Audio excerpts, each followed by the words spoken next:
فراکین کو یہ فیصلہ کرنا ہوگا کہ یہ ٹیکنیکل فورم ہے یا پھر سیاسی۔ پاکستان کو مزید گرے لسٹ میں رکھنے کا کوئی جواز نہیں تھا۔ وزیر خارجہ شاہ محمود قریشی کا دو ٹوک موقف۔ ملتان میں پریس کانفرنس میں کہا، بھارت نے اس معاملے کو سیاسی مفاد کے لیے استعمال کیا۔ ہم افغان مہاجرین کی میزبانی کے مزید متحمل نہیں ہو سکتے۔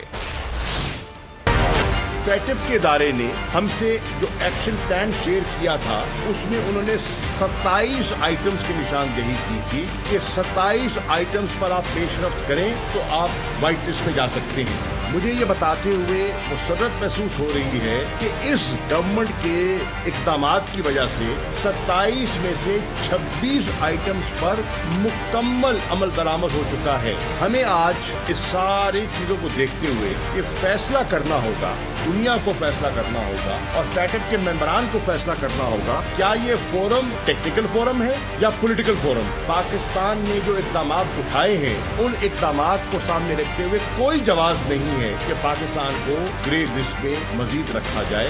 انخلا کا فیصلہ تو ہو چکا، obviously جب انخلا ہوگا تو ہمیں جو تشویش ہے وہ ہے کہ وہاں وائلنس بڑھ رہی ہے، اور اگر وائلنس بڑھتی ہے، افراتفری بڑھتی ہے، خدا نہ خواستہ وہ خانہ جنگی کی شکل اختیار کرتی ہے، تو اس کا بے پناہ نقصان افغانستان کو ہوگا، جو کہ ہم نہیں چاہتے۔